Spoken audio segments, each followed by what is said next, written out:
मित्रों, आज मैं पुनः डायबिटिक के बारे में चर्चा करना चाहता हूँ। पहली बात कि डायबिटिक, मधुमेह या शुगर तीनों एक ही नाम है।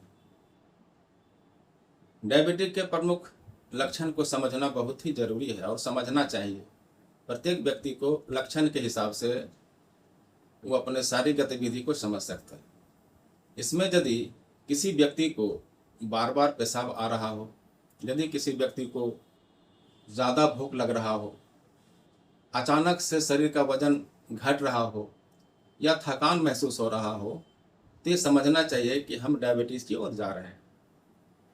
इसके अलावा भी कुछ लक्षण हैं, जैसे घाव किसी व्यक्ति को हो गया हो और वो धीरे धीरे छूट रहा हो, तो वह भी एक लक्षण माना जाता है।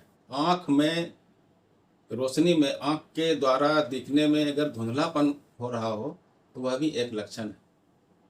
डायबिटीज को बहुत सरल तरीके से नहीं लेना चाहिए, हमें इस पर ध्यान देना चाहिए।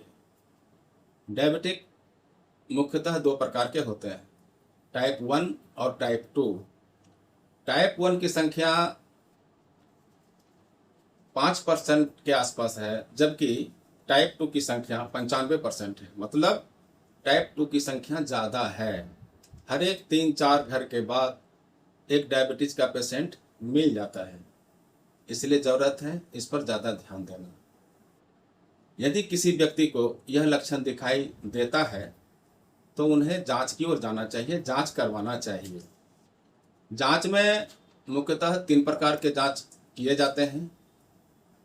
पहला होता है सुबह खाली पेट जांच करवाना, जिसे हम फास्टिंग कहते हैं।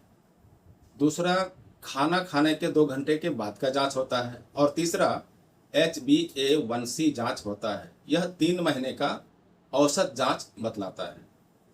फास्टिंग में यदि रिपोर्ट में 110 से कम है तो वह नॉर्मल माना जाता है। यदि 126 से 130 से ज़्यादा है तो उसे शुगर माना जाएगा। खाने के बाद का रिपोर्ट अगर 140 से नीचे है तो नॉर्मल हम लोग कह सकते हैं, और यदि इसका रिपोर्ट 200 से ऊपर है तो उसको हम लोग प्री डायबिटिक अवश्य मानेंगे।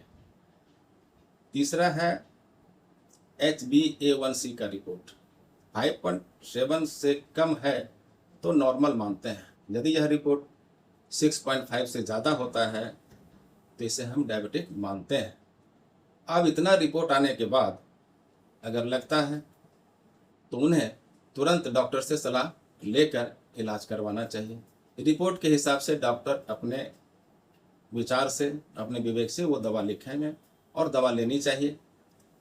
लेकिन स्वास्थ्य को ध्यान में रखने के लिए और नॉर्मल करने के लिए कि मेरा शुगर और कैसे कम हो सकता है, इसके लिए 3-4 किलोमीटर अवश्य पैदल चलें और एक्सरसाइज ज़रूर करें। ऐसा करने से डायबिटिक कंट्रोल जल्दी हो जाएगा। और अगर ऐसा नहीं करते हैं तो डायबिटिक एक यह भी खतरनाक बीमारी है जो आपके किडनी पर भी असर डाल सकता है।